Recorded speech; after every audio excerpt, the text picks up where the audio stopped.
And the Music Man opens tonight here in Syracuse. I have more for you later.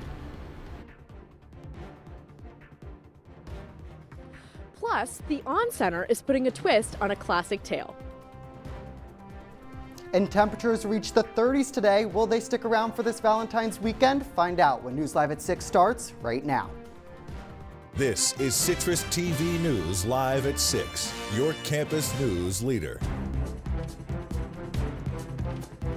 Bella, it's a great day to go to the theater because there are two new shows opening tonight. Welcome to News Live at 6. I'm Moira Vaughan. And I'm Isabella Galan. Our Zara Molek is at the Music Man, and our Sophia Drager is at the On Center right now for the Snow White Ballet. First, let's go to Zara, who is live outside of the Landmark Theater. Zara, what's going on in River City tonight? Yeah, I'm outside the Landmark Theater here in downtown Syracuse, where people are slowly trickling their way as showtime approaches for the award-winning musical, The Music Man. The family-friendly classic is going on a 100-city tour, and Syracuse is one of them. There'll be a show each night with a double feature on Valentine's Day. If you're looking for something to do, that's the place to be. The tour was announced last year in spring and started this January in Missouri. That's all I have for you guys today. Back to you guys in the studio. Thank you, Zara. And now let's take a little trip to the ballet, a little bit more quiet, a little bit more subdued. Yeah. But Sophia, what's going on at the On Center tonight?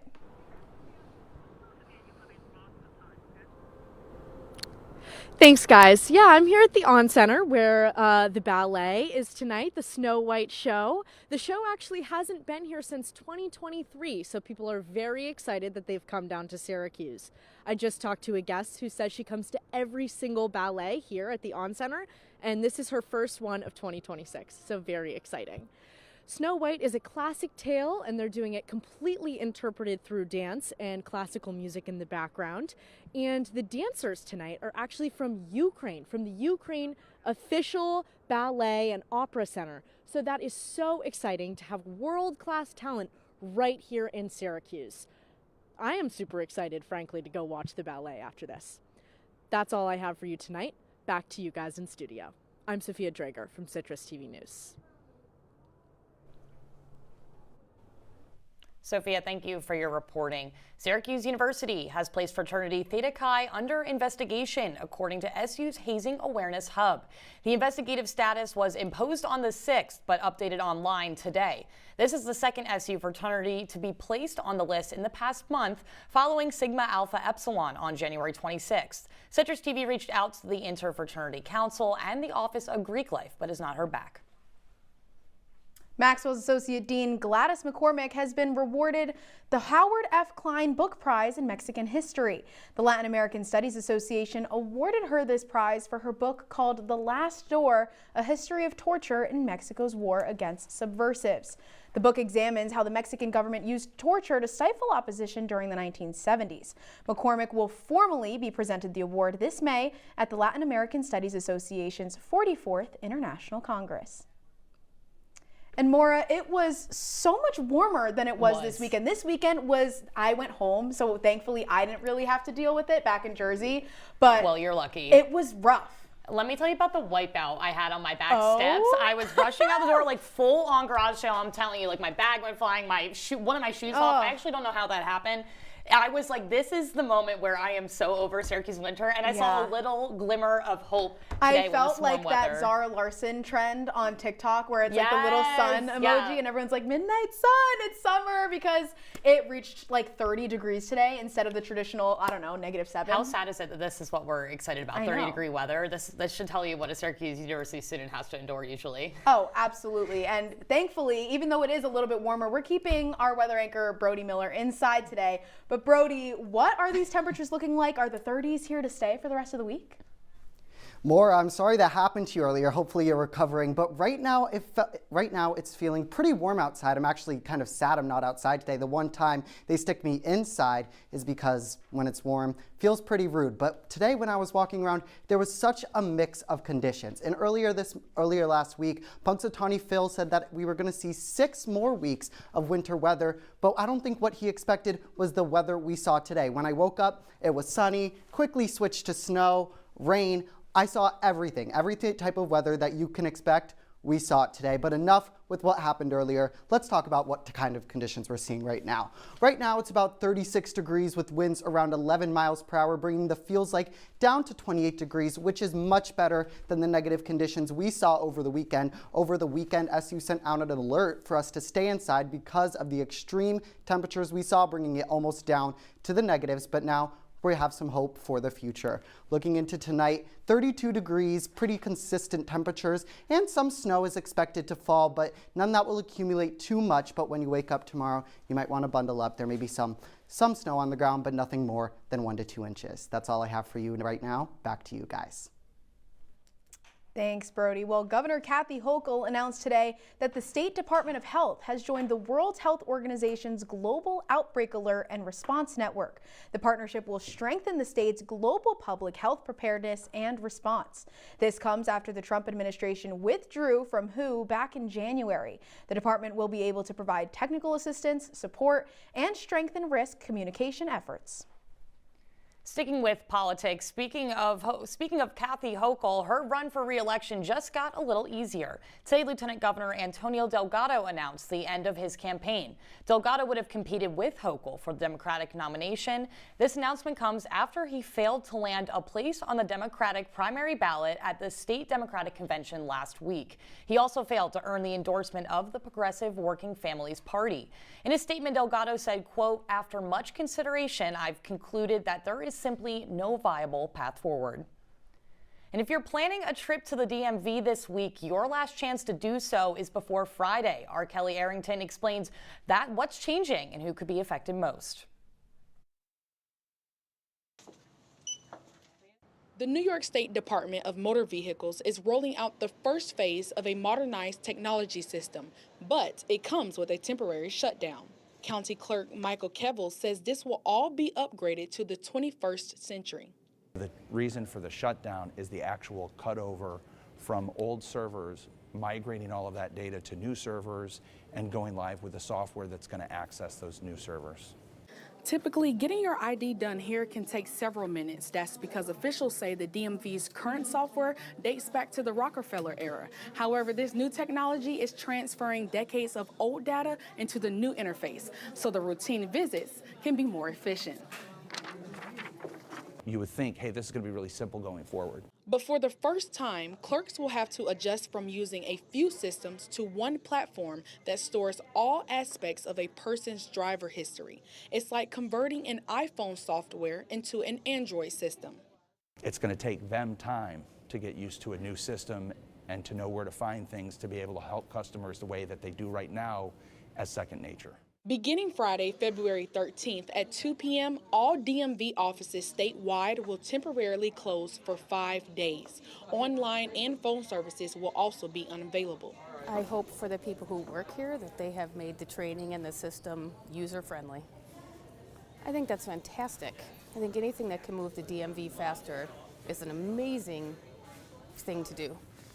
DMV officials encourage anyone who needs to renew a license or complete other transactions before February 13th to use the agency's more than 70 online services. Operations are expected to resume Wednesday, February 18th. In Madison County, Kelly Arrington, CitrusTV.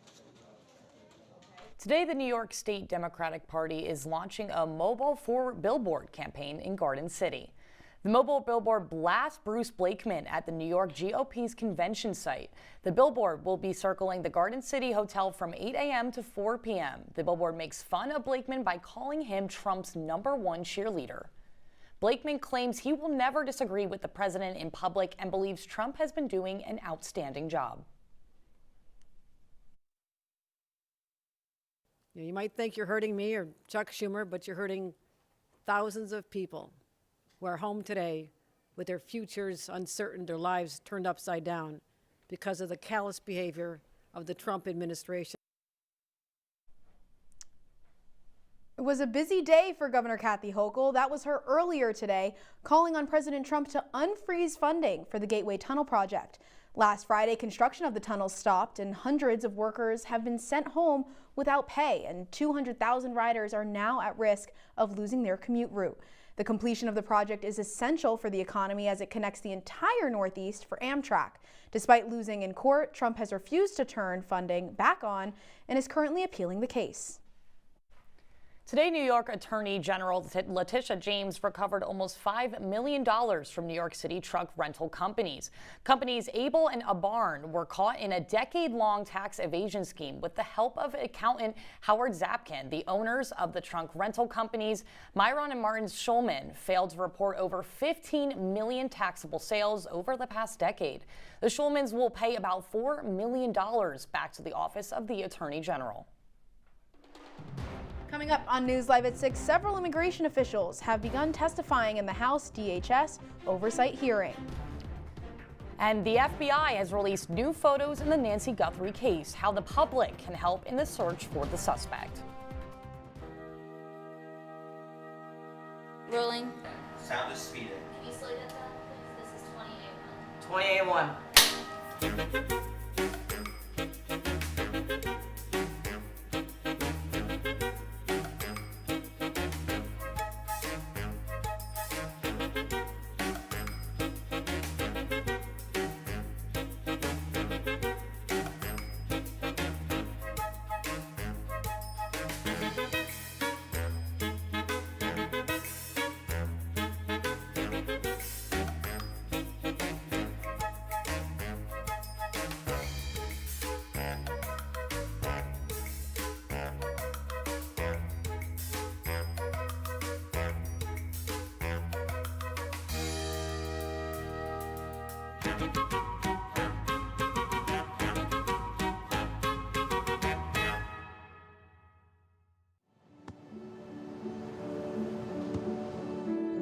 I don't remember how it started. Go to that. Our back and forth.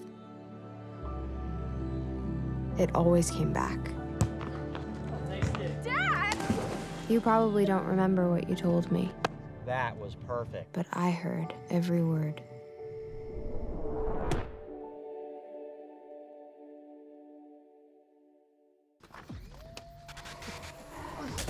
Multiple studies have shown that marijuana can slow both driver reaction and response time, which can be really dangerous. He's here. He's here. Wait. What? I can't drive. Why? My. Oh.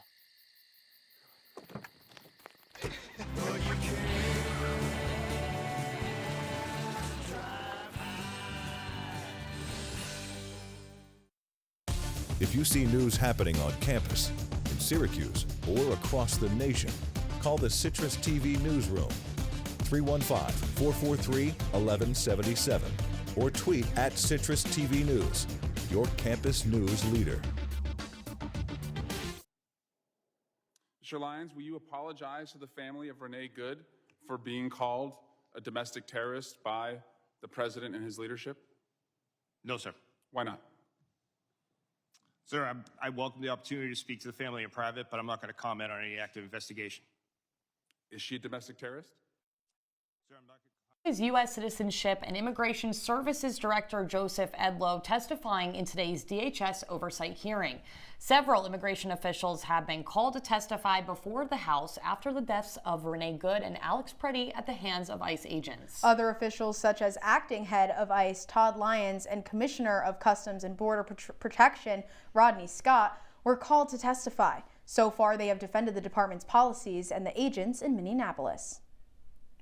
And an update to the Nancy Guthrie case. The FBI has released surveillance photos and videos of a potential subject in the investigation. The 4 images show an armed individual wearing gloves, a mask, and a backpack. The suspect is also seen tampering with the camera at Guthrie's front door on the morning of her disappearance. The FBI posted the photos and videos in hopes that the public can help identify the individual. Guthrie's daughter and Today co-anchor Savannah Guthrie also posted the video on her Instagram, captioning it, "Someone out there recognizes this person. We believe she is still out there. Bring her home." Today, Commerce Secretary Howard Lutnick testified before Democrats over his tie to convicted sex offender Jeffrey Epstein.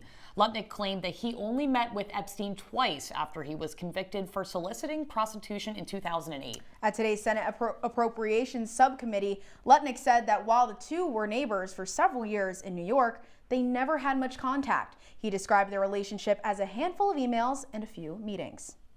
Year period, I did not have any relationship with him. I barely had anything to do with that person, okay? Coming up on News Live at 6, I'll have your 5-day forecast featuring some good news when your campus news leader returns. Stay with us. Come on, it's not that hard. My big man fingers are having a problem with these little tiny buttons. Whoa, watch it there. Your blood pressure's gonna go through the roof. Tell me about it. I'm trying to learn how to get it down. Instead, it keeps going up. High blood pressure can increase the risk for heart attack or stroke. Learn how to keep yours at a healthy range. Ever hear a voice command? Just say text barbershop to 97779. That's not what I said. Just give me that. Now my blood pressure's up. Hey, Bobo, do trees tell each other stories? I'm sorry. I'm afraid I don't know that. Hey, why don't we go find out? Listen. Do clouds take naps? I couldn't tell you. Dad, do stars visit their friends? Look!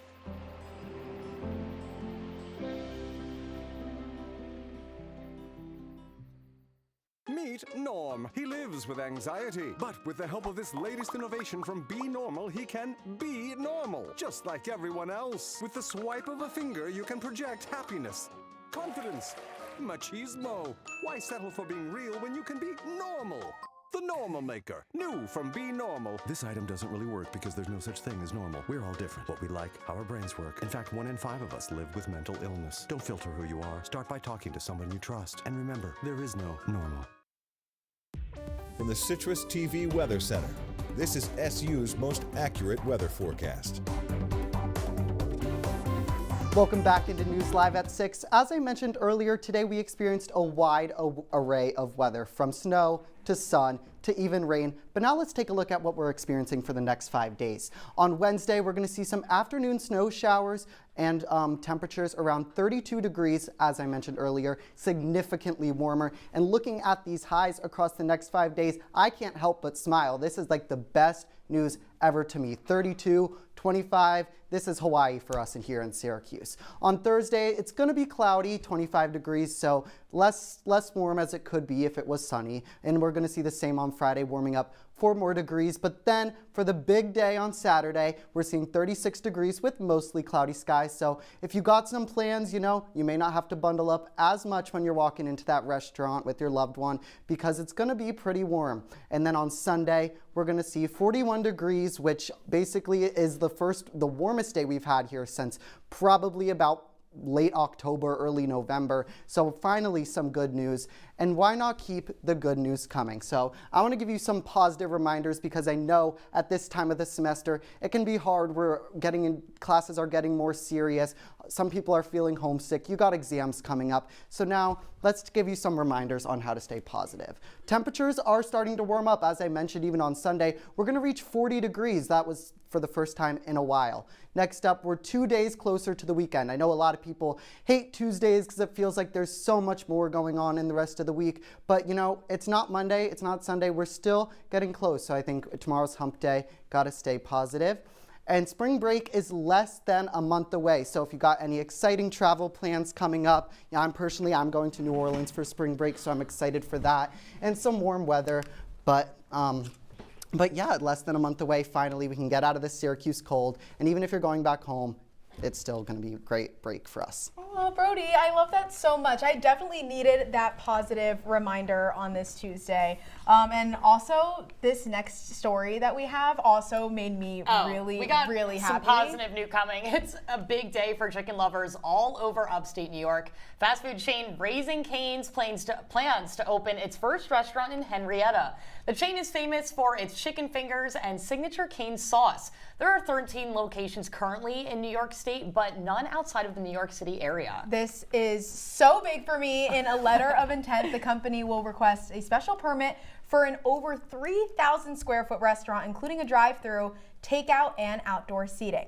A public hearing will be held at the town's March 18th meeting to vote on the permit. Have you guys ever had Cane's? I personally have not. I'm a big Chick-fil-A fan personally. There's not. I'm from Hershey, Pennsylvania. There's not one really in that area, but hopefully with the one coming in Henrietta, one will come to Syracuse soon. We can make a road trip. And yeah, we'll make a road trip. We have to, because that brioche bread on the side and the cane sauce. Oh my gosh, I'm like, I see all the mukbang videos of people eating them all over TikTok. They get like the big, large cups with the sauce. Absolutely. Yes, it's so good. I've only been to the one in Times Square, but I love it. And every time my sister and I go into the city, we always go. It's like our thing. So I'm so excited that we have one. Been once at Penn State a couple years ago, so I'm happy Syracuse is now getting one as well. Oh yeah, only wish it was a little bit closer. It's about 45 just a little minutes, bit, I think. But you know, it's worth it, right? It's okay. Well, so we got something else cooking up. We got sports.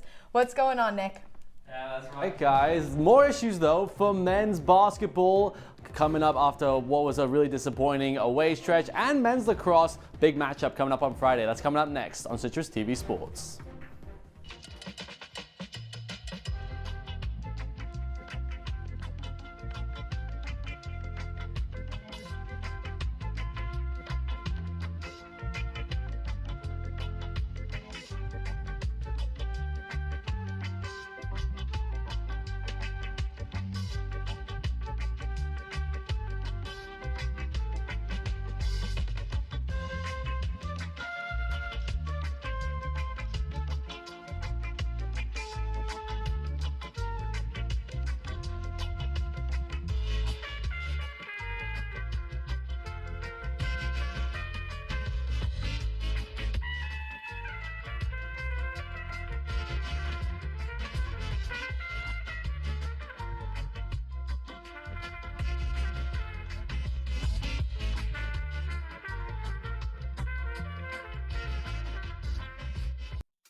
And now, your Citrus TV Sports Report.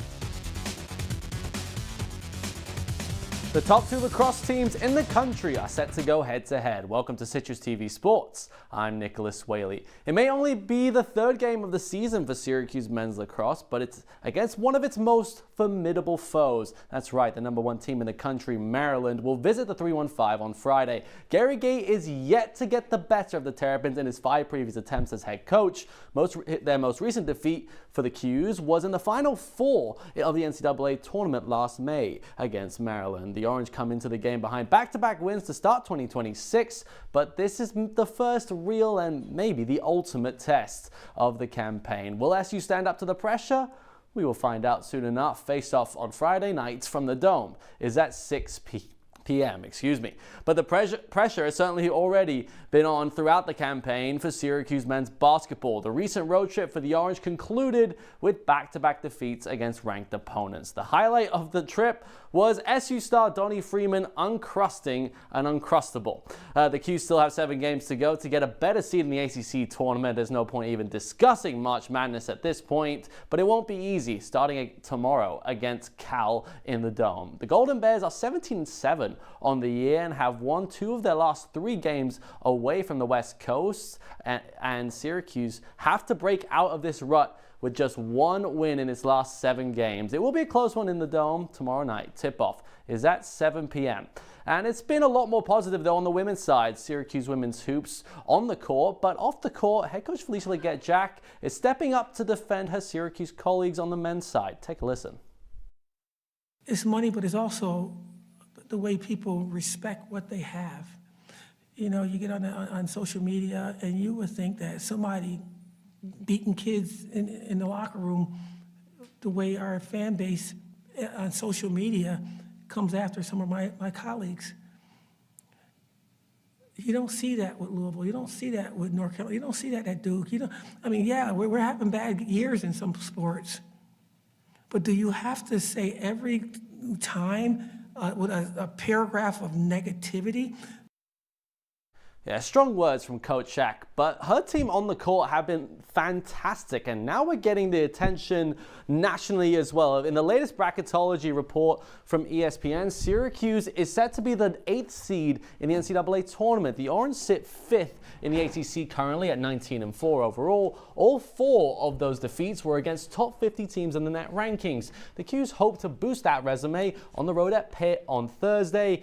And look, if they start knocking off those easy games, I think Syracuse could easily make the dance. But guys, it's good to be back. You know, yes. I will say, welcome back. Tell us what you were up to. Yeah, guys, I was. If you missed Live at 6 last week on Tuesday, I was on Radio Row in San Francisco. It was a super neat experience, and I hope those who were watching last week could see what was going on over there. It was pretty intense. Who was like the coolest person you were able to interview? You saw there were tons on the Newhouse Sports Media site, just like interview after interview. These incredible people. It's hard to look away from Mike Tirico. I was honored to get to interview him, the first Syracuse graduate to do play-by-play for the Super Bowl. Scott Hansen was pretty cool. We got Donovan McNabb in there as well. We saw Kickball Dad as well, which was really, really cool. You got everyone. And there was everyone that you could imagine was there. It was unbelievable. Well, we're happy to have you back in this guys. cold weather and not 65 degrees.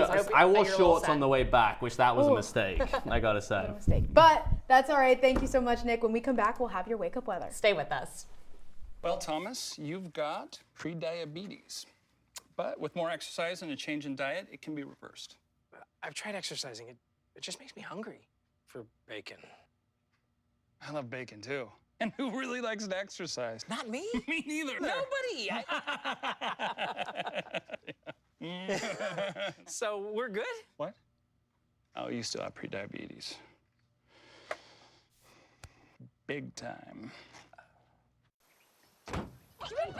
They'll test you. Try to break your will. But however loud the loudness gets, however many cheese puffs may fly, you're the driver, the one in control. Stand firm. Just wait. And move only when you hear the click that says they're buckled in for the drive. Never give up till they buckle up.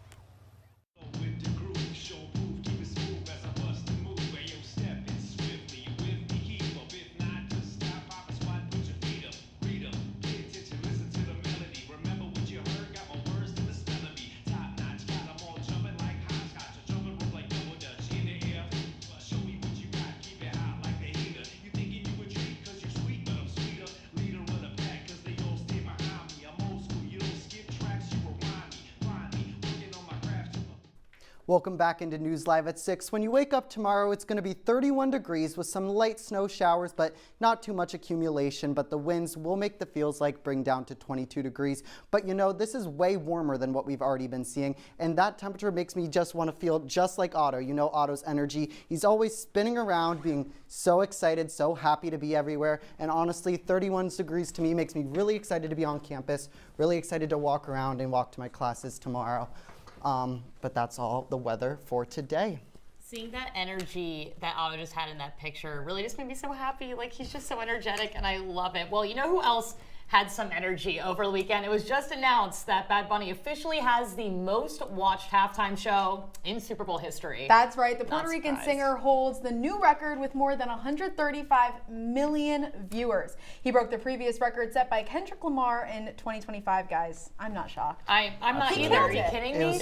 It was such an amazing moment in just, not just like cultural history, but world history. Yeah. You know, it was apparently in New York City, there was a significant spike in water usage at the end of the halftime show. He had everyone locked in. Oh, it's incredible. The end of it too, with all of the flags, it was just so emotional and I think so impactful. And adding it with DTMF was just the best thing he could have done. But that is all the time we have for you on Citrus TV on this Tuesday.